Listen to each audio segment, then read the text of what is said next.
السلام علیکم دوستو، welcome to my channel horror story Urdu. اگرچہ کہنے کو صبح کے 10 بج رہے تھے، مگر موسلا دھار بارش اور دھند نے مل کر دن کو رات کی تاریکی میں بدل دیا تھا۔ بارش بہت تیز تھی۔ بارش کے سبب کار کی رفتار میں نمایاں فرق آیا تھا، مگر اس کی کوشش تھی کہ جتنا جلدی ہو سکے شہر سے دور نکل جائے تاکہ آنے والے ممکنہ خطرے سے بچا جا سکے۔ کار کے ڈرائیور کا نام اسد تھا۔ اسد ایک صحت مند اور توانا شخص تھا، مگر اس کے چہرے پر خوف و ہراس واضح دیکھا جا سکتا تھا۔ دور دور تک جہاں تک اسد کی نگاہ جاتی تو لمبی اور ویران سڑک کے سوا کچھ نہ تھا۔ آخر کار اسد کی کار شہری حدود سے باہر نکلی اور دیہات جانے والے ویران سڑک پر آئی۔ اسد نے سکون کا سانس لیا۔ اب اس کے چہرے پر اطمینان ہی اطمینان تھا۔ بارش میں کافی کمی آ چکی تھی۔ اس کی کار جس جگہ سے گزر رہی تھی وہ ایک کچی سڑک تھی، جس کے دونوں اطراف جھاڑ کثرت سے اگے تھے۔ دور دور تک لمبی گھاس اور جھاڑیاں موجود تھی۔ بارش کی شدت میں نمایاں کمی آ چکی تھی، چونکہ کچی سڑک بارش کے سبب گیلی اور کیچڑ زدہ ہو چکی تھی، اس لیے کار چلانے میں دشواری کا سامنا تھا۔ اسد نے تھوڑی دیر تک سوچا اور کار سائڈ پر لگا دی۔ اترتے وقت وہ ٹارچ لینا نہیں بھولا تھا۔ کار سے اترتے ہی جوتے کیچڑ میں بھر گئے، جس کے سبب اسد کو قدم اٹھانا دشوار ہو گیا۔ خیر جیسے تیسے وہ کار کی ڈگی کی طرف پہنچا اور جیسے ہی اس نے ڈگی اٹھائی، ڈگی کے اندر نہایت ہی ایک خوبصورت عورت مردہ حالت میں پڑی تھی۔ عورت کے چہرے اور رنگت سے صاف ظاہر تھا کہ وہ غیر ملکی ہے، سفید نسل سے تعلق رکھتی ہے۔ اس عورت کا چہرہ اور جسم کافی سوج چکا تھا، جس سے صاف ظاہر تھا کہ اسے پانی میں ڈبو کر مارا گیا ہے، اور اس کے جسم پر موجود کپڑوں سے یہ ظاہر ہو رہا تھا کہ وہ کپڑوں سمیت پانی میں ڈوبی تھی۔ اسد لاش کی طرف دیکھ کر زیر لب مسکرایا اور بولا، میری، تم نے میرے لیے کوئی راستہ ہی نہیں چھوڑا تھا۔ تمہاری دولت اور نیلم کی محبت پانے کا یہی ایک طریقہ تھا۔ اتنا کہہ کر وہ ہنس پڑا۔ دوسرے ہی لمحے اسد نے میری کے مردہ جسم کو اٹھا کر کندھے پر ڈال لیا۔ تم بہت بھاری ہو میری، خیر دولت کے وزن کے آگے یہ وزن کچھ نہیں۔ اسد بڑبڑاتے ہوئے لاش کو لے کر جھاڑیوں میں گھس گیا۔ بارش اب بھی جاری تھی، لیکن اس کی شدت وہ نہیں رہی تھی۔ جب اسد میری کی لاش کو لے کر گھر سے نکلا تھا، تقریباً آدھے گھنٹے کے بعد اسد ہانپتا کانپتا کار کی جانب واپس آیا تو میری اس کے کندھے پر نہ تھی۔ ضرور اسد نے لاش کو کسی کھلے گڑھے میں پھینک دیا تھا۔ تھوڑی دیر تک اسد ڈرائیونگ سیٹ پر بیٹھا ہانپتا رہا۔ اس کے بعد اس نے موبائل نکالا اور کسی کا نمبر ڈائل کرنے لگا۔ 2 یا 3 گھنٹے کے بعد اس کا فون ریسیو کر لیا گیا۔ اس کا فون ریسیو کرنے والی کوئی لڑکی تھی۔ ہیلو، ہاں میں نے میری کو ٹھکانے لگا دیا ہے۔ بہت بڑی جادوگرنی بنتی تھی۔ مجھے یقین نہیں آ رہا کہ تم نے اس کو ٹھکانے لگا دیا۔ کیا لاش کو دیکھو گی تب مانو گی؟ ویسے بھی لاش گڑھے میں پڑی چیل کووں کا انتظار کر رہی ہے۔ تم فوراً روپ نگر چلی آؤ، میں تمہارا انتظار کروں گا۔ اسد نے طویل سانس لیتے ہوئے جواب سنے بغیر فون کاٹ کر جیب میں رکھ لیا اور کار اسٹارٹ کر کے آگے بڑھا دی۔ نیلم اور اسد کی پہلی ملاقات ٹپ ٹاپ کلب میں ہوئی تھی، جہاں وہ پہلی نظر میں ہی نیلم کی اداؤں اور حسن پر فدا ہو گیا تھا۔ اس کی وجہ نیلم کا خوبصورت رقص تھا، جس نے ہر دیکھنے والے کو دیوانہ کر دیا تھا۔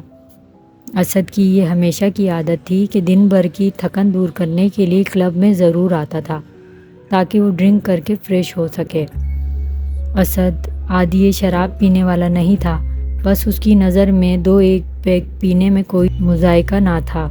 اسد گلاس لے کر بیٹھا ہی تھا کہ نیلم کے رقص نے اسے محصور کر دیا تھا۔ نیلم ٹپ ٹاپ کلب کی مستقل ڈانسر تھی۔ نیلم کا رقص ختم ہوا تو چند لمحوں بعد اسد نے اپنا گلاس ختم کیا اور لڑکھڑاتا ہوا نیلم کے پیچھے چل پڑا۔ تھوڑی دیر بعد وہ نیلم کے دروازے پر دستک دے رہا تھا۔ کون؟ آپ کا ایک پرستار، اسد نے لڑکھڑاتی ہوئی آواز میں کہا۔ چند لمحوں بعد دروازہ کھل گیا۔ جی فرمائیے۔ نیلم کا لہجہ خشک تھا، صاف ظاہر تھا کہ اسے اسد کی آمد گراں گزری ہے۔ میرا نام اسد ہے، آپ کا رقص پسند آیا اس لیے آپ کو مبارکباد دینے چلا آیا۔ جی بہت شکریہ، آپ جا سکتے ہیں، یہ وقت میرے آرام کا ہے۔ نیلم کے لہجے کی خشکی اور غصہ محسوس کر کے اسد سمجھ گیا کہ اسے اس کی آمد ناگوار گزری ہے۔ چنانچہ اس نے سوچا کہ اس کے قریب ہونے کے لیے تھوڑی چالاکی سے کام لینا پڑے گا۔ چنانچہ وہ مسکراتے ہوئے بولا، میں سمجھتا ہوں مس نیلم، آپ کو میری آمد ناگوار گزری ہے، مگر میں آپ سے بزنس ڈیل کرنے آیا ہوں جو اس طرح کھڑے کھڑے نہیں ہو سکتی۔ میں آپ کو اپنی میریٹ کمپنی کی پروموشن کے لیے سائن کرنا چاہتا تھا، مگر آپ نہ جانے کیا سمجھی۔ خیر، یہ میرا کارڈ ہے، جب آپ کا دماغ 7ویں فلور سے نیچے اتر آئے تو 4 سے 6 کے درمیان مجھ سے مل لینا۔ اتنا کہہ کر اسد واپس پلٹ گیا۔ واپسی کے وقت اس کے چہرے پر مسکراہٹ تھی، اسے یقین تھا کہ یہ پینترا خالی نہیں جائے گا۔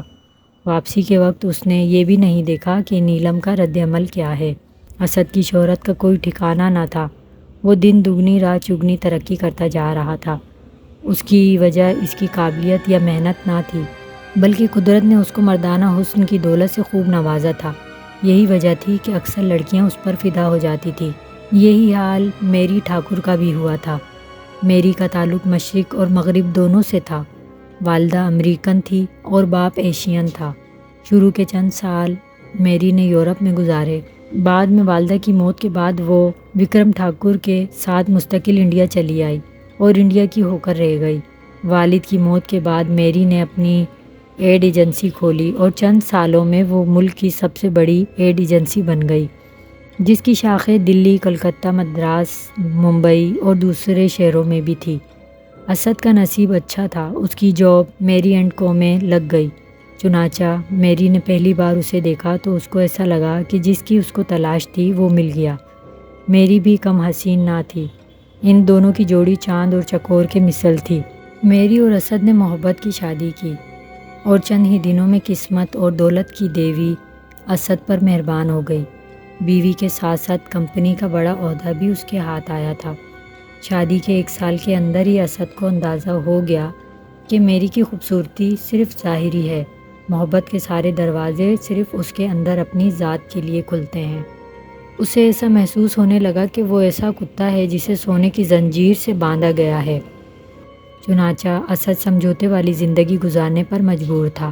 میری بھی یہ بات اچھی طرح سے جانتی تھی۔ ان دنوں میری پر ایک نیا بھوت سوار تھا، کالا جادو حاصل کرنے کا۔ ہمیشہ کچھ نہ کچھ نیا کر دکھانے کے جذبے نے میری کو کالا جادو سیکھنے پر آمادہ کیا تھا۔ وہ اس وقت اپنے بنگلے کے بار روم میں موجود تھی۔ وہ کافی دیر سے اسد کا انتظار کر رہی تھی۔ اسد سیٹی بجاتا ہوا بار روم میں داخل ہوا۔ وہ میری کو بار روم میں دیکھ کر یکدم ٹھٹک گیا۔ اوہ میری، تم اتنی جلدی؟ اس نے مسکراتے ہوئے پوچھا۔ تم بھول رہے ہو اسد، آج ہفتہ ہے۔ ہفتے کے دن میں جلدی آ جاتی ہوں۔ اوہ سوری، کام کی مصروفیات نے مجھے آج کا دن بھلا دیا کہ ہم ہر ویکینڈ ساتھ گزارتے ہیں۔ پچھلے ہفتے بھی تم نے شاید یہی کیا تھا۔ تم شاید بھول رہے ہو جس کمپنی کے تم MD ہو، میں اس کی مالک ہوں۔ 2 منٹ میں تم کو اٹھا کر باہر پھینک سکتی ہوں۔ میری کی دھمکی سن کر اسد کو غصہ تو بہت آیا، مگر وہ جانتا تھا کہ غصہ اسے روڈ پر لا سکتا ہے۔ چنانچہ وہ تحمل سے کام لیتے ہوئے مسکرایا۔ میں صرف تم سے محبت کرتا ہوں۔ آج کل کمپنی کی ترقی کے لیے ایک ماڈل ڈھونڈ رہا ہوں۔ بس تم اسی طرح اپنی اوقات میں رہو، ورنہ تمہاری حالت گلی کے کتے سے بھی بدتر ہو جائے گی۔ اسد نے کوئی جواب نہ دیا۔ اسد نے کہا، اور سناؤ، تمہاری فضول کلاسز کیسی چل رہی ہیں؟ بہت دلچسپ، بہت عجیب، بہت حیرت انگیز۔ ڈاکٹر کالی بہت کمال کا آدمی ہے، اپنے فن میں ماہر ہے۔ روحوں کو بلانا، اس سے باتیں کرنا اس کے بائیں ہاتھ کا کھیل ہے۔ اس کے علاوہ وہ مستقبل بینی کا بھی ماہر ہے۔ وہ کہتا ہے کہ بہت جلد میں بھی اس فن میں طاقتور ہو جاؤں گی۔ اسد نے کہا، اس کا مطلب وہ واقعی جادوگر ہے؟ بالکل، یہ بات سچ ہے۔ میری مسکرائی۔ مگر تم کو یہ بیہودہ فن سیکھنے کا شوق کیوں ہو گیا؟ تم جانتی ہو جادو کرنے والے کا انجام بہت بھیانک ہوتا ہے، اور جادو ویسے بھی مذہب سے متصادم ہوتا ہے۔ تم حرام اور حلال کو دیکھو، وہ تمہارے مذہب میں ہے۔ شراب بھی تمہارے مذہب میں حرام ہے اور تم پیتے ہو۔ میری نے ایک ہی سانس میں اپنا جملہ مکمل کیا۔ میری کی بات سن کر اسد چپ ہو گیا۔ یہ تو سچ تھا کہ جس کام کو نبی پاک صلی اللہ علیہ وآلہ وسلم نے منع فرمایا وہ دھڑلے سے کر رہا تھا۔ چنانچہ وہ چپ ہو گیا اور بات بدلتے ہوئے بولا، میرا یہ مطلب نہیں تھا۔ یہ شریفوں کا کام نہیں ہے، یہ سب پیسے بٹورنے کا ذریعہ ہے۔ اسد کی بات سن کر میری بے اختیار ہنس پڑی۔ اس کا انداز طنزیہ تھا۔ تم بھی تو پیسے بٹور رہے ہو، تم جیسے نکمے کی ہر ماہ 2 لاکھ تنخواہ جائز ہے کیا؟ یہ سن کر اسد غصے سے تمتما اٹھا، جیسے اس کی آنکھیں لال ہو گئی، مگر وہ تل ملانے کے سوا کچھ بھی نہیں کر سکتا تھا۔ آج کے بعد میرے کسی شوق پر سوال نہ اٹھانا، ورنہ اس قسم کے کڑوے کسیلے جملے دوبارہ بھی مل سکتے ہیں۔ میں جا رہی ہوں، پروفیسر کی کلاس کا وقت ہونے والا ہے۔ وہ اتنا ضرور جانتا تھا کہ اگر اس نے میری کی بدتمیزیوں کا جواب دیا تو وہ اس سے طلاق مانگ لے گی۔ وہ لڑکھڑاتا ہوا اٹھا اور اپنے کمرے کی جانب بڑھ گیا۔ وہ جانتا تھا کہ میری رات 2 بجے سے پہلے نہیں آئے گی۔ دوسرے دن جب اسد سو کر اٹھا تو سر ضرورت سے زیادہ بھاری ہو رہا تھا۔ دفتر کا وقت نکل چکا تھا، صبح کے 10 بج رہے تھے۔ میری ناشتے کی میز پر موجود نہ تھی، جس کے 2 ہی مطلب ہو سکتے تھے، یا تو وہ اسے اٹھائے بغیر آفس چلی گئی ہے یا پھر وہ اپنی کلاس سے واپس ہی نہ آئی۔ جب اسد آفس پہنچا تو سیکرٹری کے توسط سے اسے پتہ چلا کہ ایک لڑکی کافی دیر سے اس کا انتظار کر رہی ہے۔ اسد نے سوچا ہو نہ ہو یہ ضرور نیلم ہوگی۔ میری کے متعلق معلومات حاصل کرنے پر پتہ چلا کہ وہ دفتر پہنچی ہی نہیں ہے، اس لیے نیلم سے ملاقات کرنے کے لیے اس کی راہ ہموار تھی۔ یہ بات تو سچ تھی کہ اسد اپنا دل ہار چکا تھا، چنانچہ آفس بوائے کو 2 کافی آرڈر دے کر اس نے نیلم کو بلوا بھیجا۔ بیٹھیے مس نیلم۔ شکریہ۔ تو آخر آپ آ ہی گئیں، مگر آپ کو 4 سے 6 کے درمیان بلایا تھا، اتنی جلدی؟ جی بس بات صرف اتنی سی ہے، بچپن سے ایکٹریس بننے کا شوق تھا اور آپ موقع دے رہے ہیں کیمرے کے سامنے آنے کا، تو ہو سکتا ہے آپ کی ایڈ فلم کی وجہ سے مجھے فلم میں چانس مل جائے۔ گڈ، بہت خوب۔ اسد دل ہی دل میں خوش ہوتے ہوئے بولا، گویا چڑیا نے دانہ چگ لیا تھا۔ چند ہفتوں کے اندر اسد کی ایڈ فلم کی شوٹنگ کا آغاز ہو گیا۔ نئی ماڈل کو میری نے بھی دیکھا تھا اور وہ داد دیے بغیر نہ رہ سکی تھی۔ واقعی اسد بہت خوبصورت ماڈل ڈھونڈ کر لایا تھا۔ نیلم کو پوری امید تھی کہ اپنے پہلے ایڈ سے قبل ہی اسے فلموں کا موقع مل جائے گا۔ پہلے پہل اسد کا ارادہ نیلم کو استعمال کر کے چھوڑ دینا تھا، جیسا اس نے دوسری لڑکیوں کے ساتھ کیا تھا، لیکن اب وہ نیلم کو شریک حیات زندگی بنانا چاہتا تھا۔ اسد اس وقت اس فلیٹ میں موجود تھا جو اس نے نیلم کو دیا تھا تاکہ وہ خود کے فلیٹ میں رہ سکے۔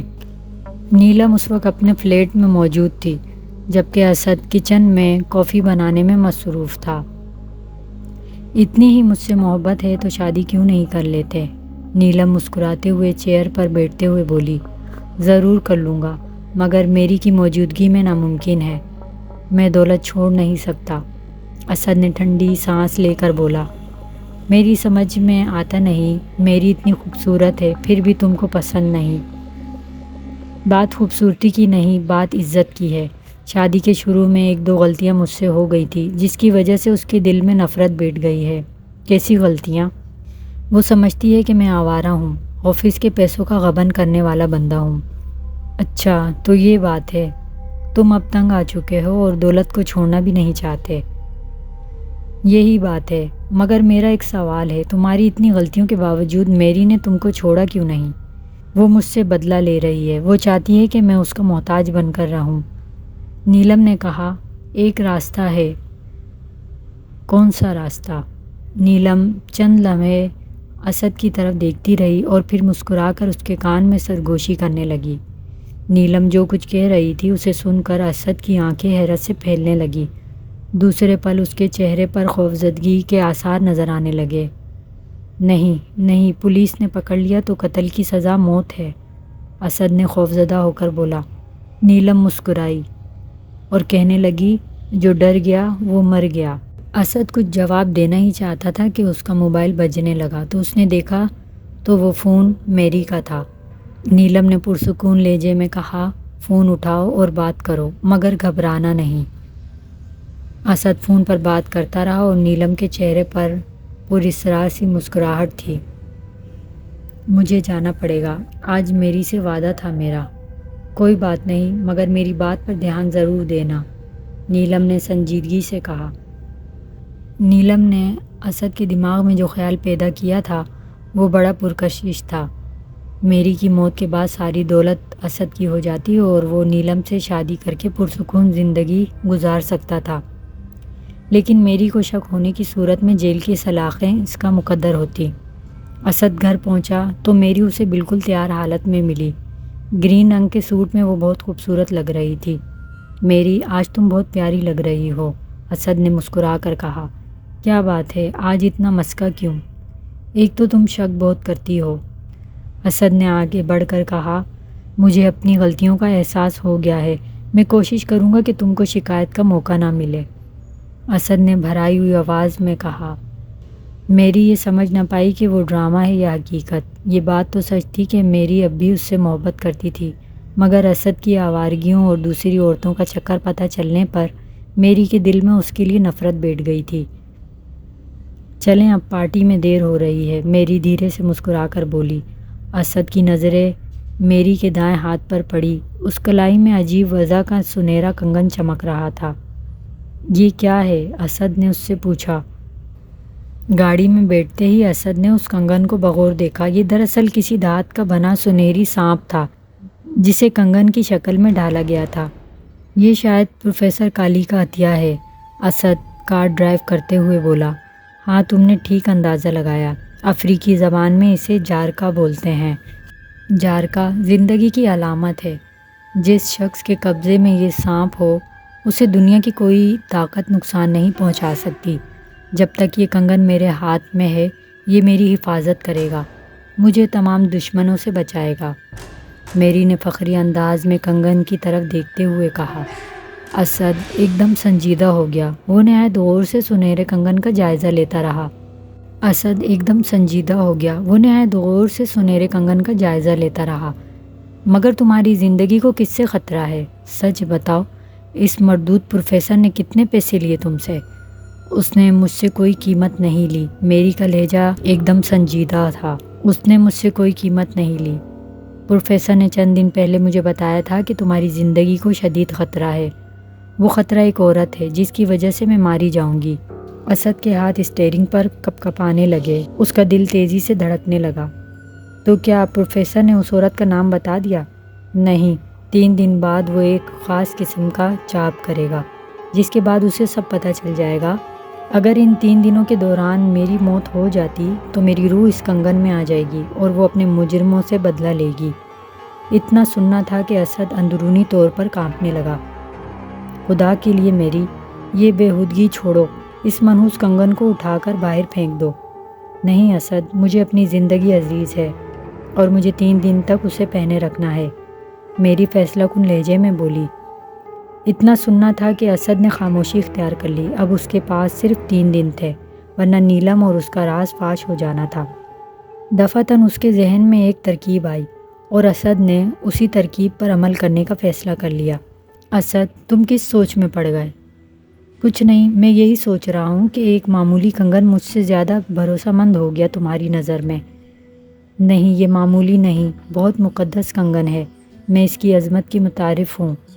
پارٹی میں اسد نے میری کو بہت زیادہ شراب پلائی، جبکہ اسد نے پینے میں احتیاط کا مظاہرہ کیا۔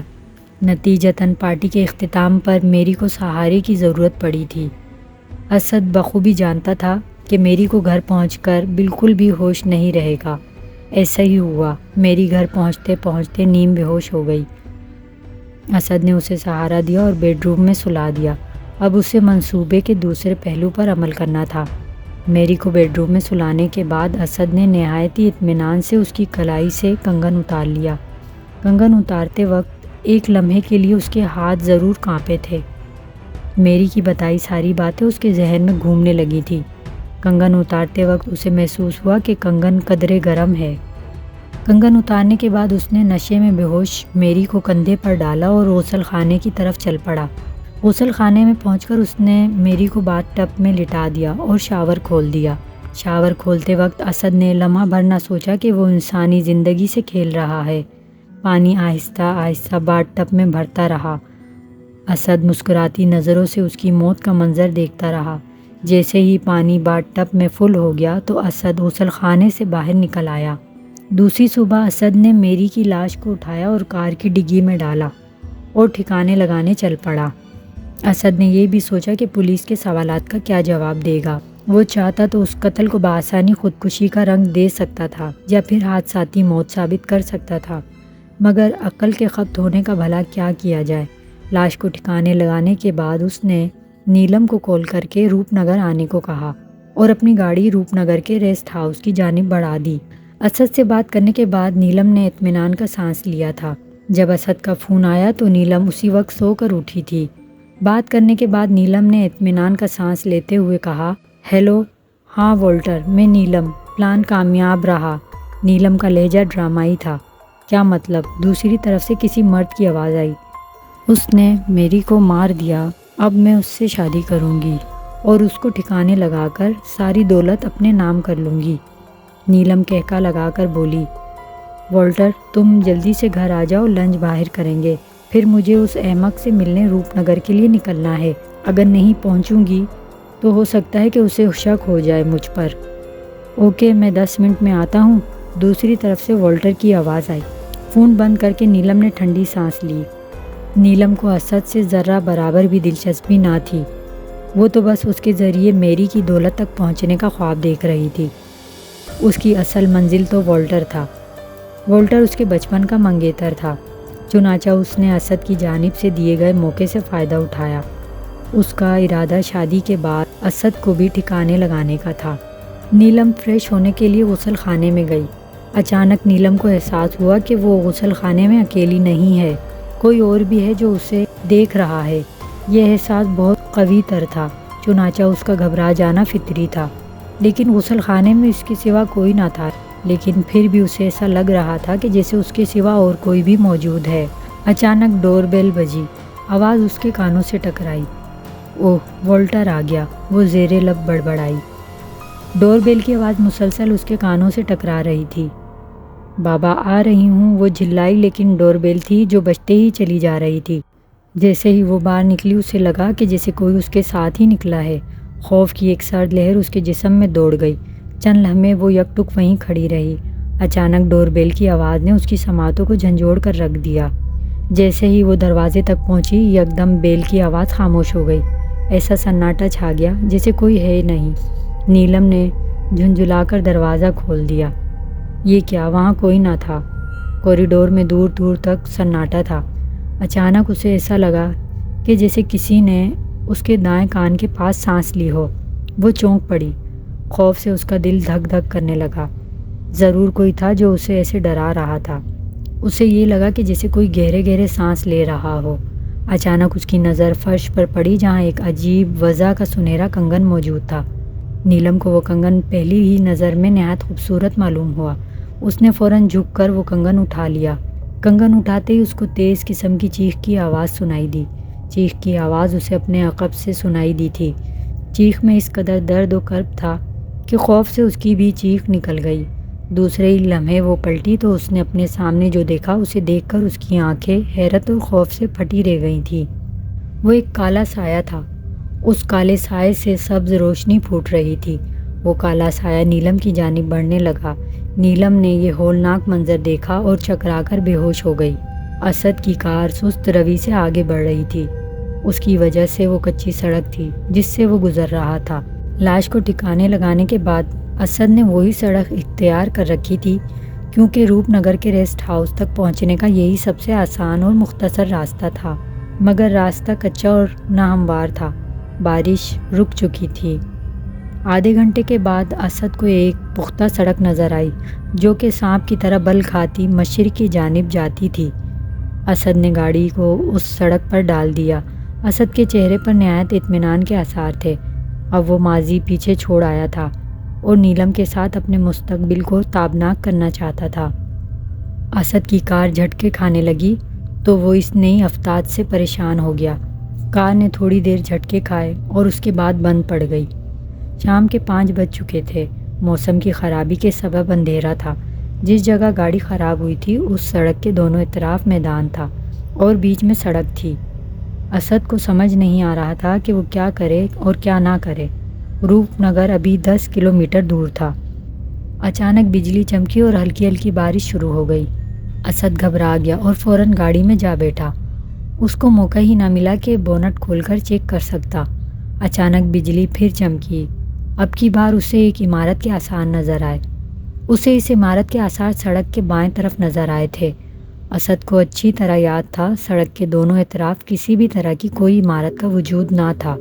پچھلی بار بھی اس نے اسی راستے سے گزرتے وقت کسی بھی عمارت کو نہیں دیکھا تھا۔ بارش کی رفتار میں اضافہ ہو چلا تھا۔ اسد نے سوچا کہ کب تک یوں ہی کار میں بیٹھا رہوں گا۔ بارش کے رک جانے تک عمارت اس کے لیے بہترین پناہ گاہ ثابت ہو سکتی ہے۔ اسد نے ٹارچ روشن کی اور گاڑی سے باہر نکل آیا اور عمارت کی طرف دوڑ لگا دی۔ عمارت اس سڑک سے 8 سے 10 فرلونگ دور تھی۔ اس ویرانے میدان میں عمارت کا موجود ہونا اس کے لیے حیرت انگیز تھا۔ اسد کو بھاگنے میں نہایت دشواری کا سامنا تھا۔ اسد کسی نہ کسی طرح عمارت کے نزدیک پہنچا۔ یہ دیکھ کر اس کی حیرت کی انتہا نہ رہی کہ یہ عمارت نہایت ہی خوبصورت اور پتھر کی بنی بہت قدیم تھی۔ عمارت کے پاس پہنچ کر اس نے دیکھا کہ آئینی گیٹ پر ایک بڑی سی زنجیر لگی ہوئی ہے اور زنجیر کے ساتھ ایک بورڈ لگا ہے جس پر کچھ لکھا تھا۔ اس نے دروازے پر لگی بڑی زنجیر کو ہلایا۔ اسد کا خیال تھا زنجیر کو ہلانے سے کوئی فائدہ نہ ہوگا، لیکن اس کے برعکس اسے دور آواز گونجتی محسوس ہوئی۔ اس نے 2-3 مرتبہ زنجیر ہلائی۔ چند لمحے ہی گزرے ہوں گے کہ اسے کسی کے قدموں کی آہٹ سنائی دی۔ عمارت کے اندر سے ٹارچ کی متحرک روشنی گیٹ کی طرف آتی دکھائی دی۔ پھر ایک عجیب سا شخص گیٹ کے دوسری طرف کھڑا دکھائی دیا۔ اسد نے ٹارچ کی روشنی میں وہ جھریوں سے بھرا ہوا ڈراؤنا سا چہرہ تھا۔ اس خوفناک چہرے کو دیکھ کر اسد ایک لمحے کے لیے کانپ گیا۔ اس نے اپنے اندر سنسناہٹ دوڑتی محسوس کی۔ وہ اپنی ویران اور بے جان آنکھیں اسد پر جمائے ہوئے تھا۔ کیا چاہیے؟ اس کی آواز سن کر اسد کو ایسا لگا جیسے اس کے حلق میں کوئی چیز پھنس گئی۔ مسافر، اسد بلا جھجک بولا، اور اسد نے دیکھا کہ مسافر کا لفظ سن کر اس کے چہرے پر جیسے چمک سی نازل ہوئی۔ یہ صرف ایک لمحے کے لیے تھا۔ اسد کو اس نے اپنے پیچھے آنے کا اشارہ کیا اور وہ آگے بڑھ گیا۔ اسد نے دیکھا کہ وہ عجیب الخلقت شخص اچکتا ہوا آگے بڑھ رہا ہے۔ سامنے ایک اونچا اور مضبوط لکڑی کا دروازہ نظر آیا۔ دروازے پر نہایت عجیب و غریب نقش بنے تھے۔ دروازے کے اندر داخل ہوتے ہی اسد کو ایک بڑا سا ہال نظر آیا۔ ہال کی چھت پر ایک بڑا فانوس لٹک رہا تھا جس سے نکلتی روشنی نے پورے ہال کو روشن کر دیا تھا۔ مسافر، پہلے والے کمرے میں چلے جاؤ، میں تمہارے لیے کافی لاتا ہوں، بوڑھا اپنی پھٹی ہوئی آواز میں بولا۔ تو اسد نے اس بات میں سر ہلایا اور اندر داخل ہو گیا، اور اندر داخل ہوتے ہی وہ چونک گیا کیونکہ اندر اس کے علاوہ 2 مسافر اور بھی موجود تھے جو کہ آتش دان کے گرد بیٹھے تھے۔ وہ دونوں بھی اسد کو دیکھ کر چونک گئے۔ دوسرے ہی لمحے دونوں نے ایک دوسرے کی طرف معنی خیز نگاہوں سے دیکھا اور پھر ان کے ہونٹوں پر پوری اصرار سی مسکراہٹ ابھر آئی۔ اسد دونوں کو دیکھ کر حیران رہ گیا تھا کیونکہ اس نے سڑک پر اپنی گاڑی کے علاوہ کوئی دوسری گاڑی کو نہیں دیکھا تھا۔ تو پھر یہ دونوں مسافر اس عمارت تک کیسے پہنچے تھے؟ خیر مجھے کیا، میں نے تھوڑی دیر تو گزارنی ہے، پھر چلے جانا ہے، اسد نے دل ہی دل میں کہا اور سامنے رکھے صوفے پر دھنس گیا اور آنکھیں بند کر لی اور نیلم کے بارے میں سوچنے لگ گیا۔ تھوڑی دیر گزری ہوگی کہ اسد کو کمرے میں کسی کی آہٹ سنائی دی تو اس نے آنکھیں کھولی تو وہی عجیب الخلقت شخص ایک ٹرالی گھسیٹتا ہوا لا رہا تھا جس میں چائے اور ناشتے کا سامان موجود تھا۔ بارش کے موسم میں چائے یا کافی بہت بہترین ہے، دونوں لایا ہوں، جو دل چاہے وہ پی لے۔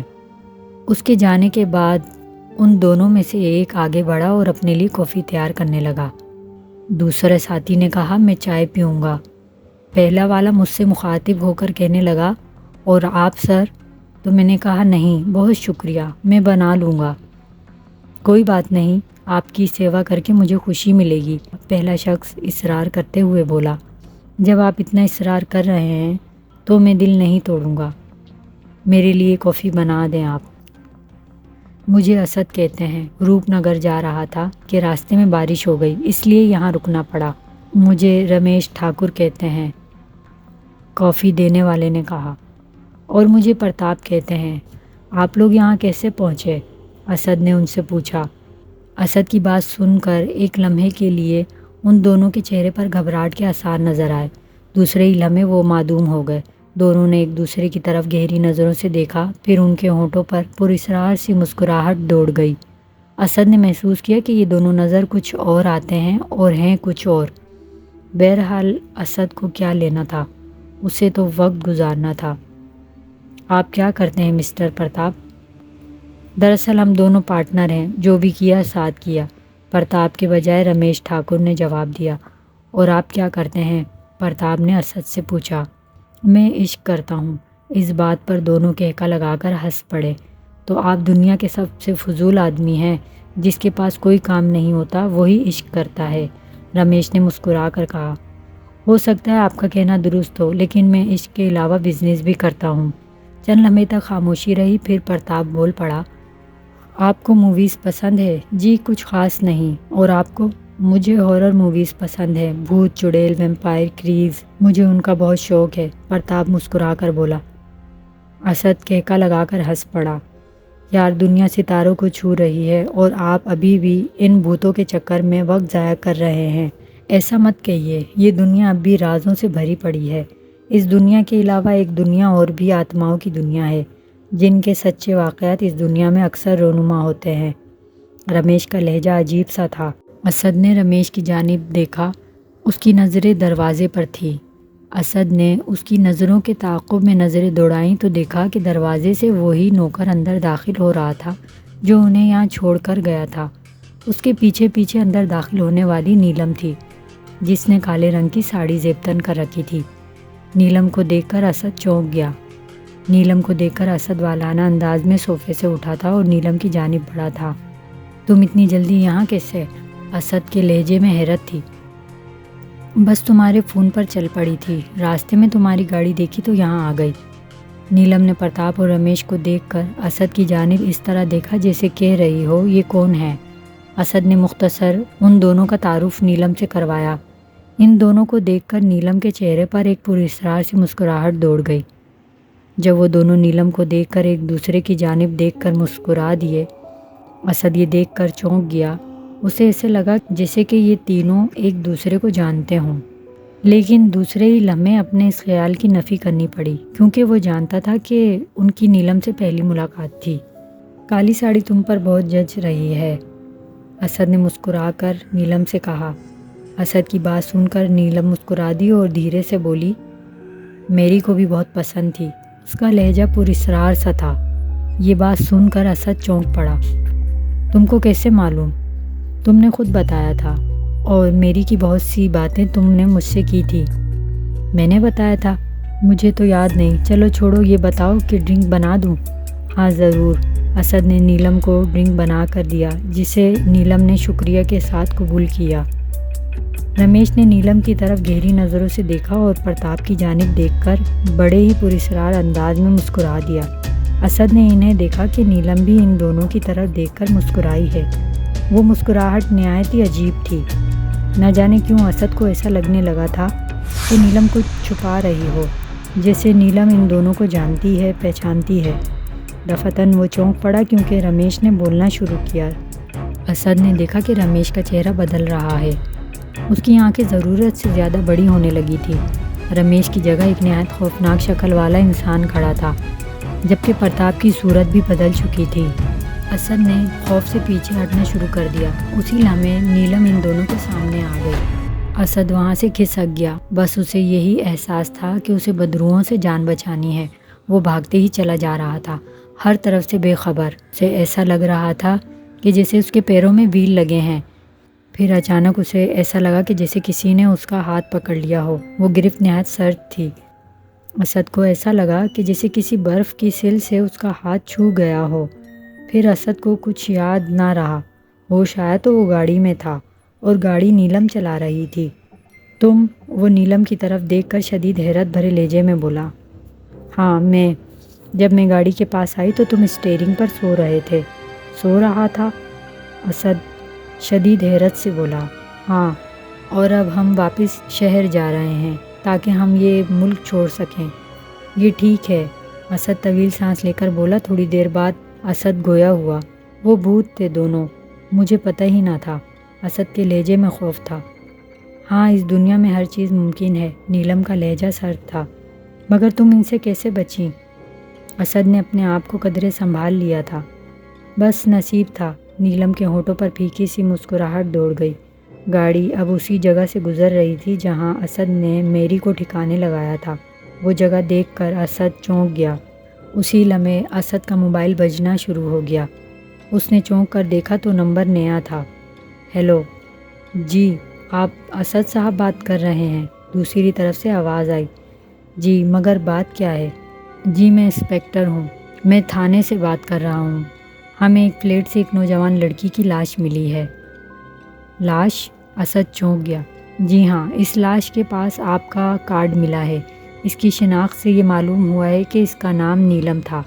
اتنا سننا تھا کہ اسد کے ہاتھ سے فون گر پڑا۔ اس نے خوف بھری نظروں سے ڈرائیونگ سیٹ کی جانب دیکھا تو خوف سے اسد کی چیخ نکل گئی۔ میری اسٹیئرنگ سنبھالے اس کی طرف مسکراتی نظروں سے دیکھ رہی تھی۔ میں نے کہا تھا نا، ڈاکٹر کالی کا سکھایا ہوا جادو کتنا پرفیکٹ ہے، میری نے زہریلے لہجے میں کہا۔ اسی لمحے گاڑی رک گئی۔ اسد نے کار سے باہر نکلنا چاہا مگر دروازہ لاک تھا۔ اسی لمحے میری کا ہاتھ آگے بڑھا۔ اس ہاتھ نے اسد کی گردن پکڑ لی۔ سانسوں کی ڈور ٹوٹنے سے پہلے اسد نے اتنا دیکھا کہ میری کی کلائی میں وہی سنہرا کنگن موجود ہے جس کے متعلق میری نے کہا تھا کہ یہ کنگن مجھے میرے دشمنوں سے ہر صورت بچائے گا۔ دوسرے دن پولیس کو اسد کی لاش ملی تھی۔ لاش کے چہرے پر بے پناہ دہشت کے آثار موجود تھے۔ اس کی موت دم گھٹنے سے ہوئی تھی۔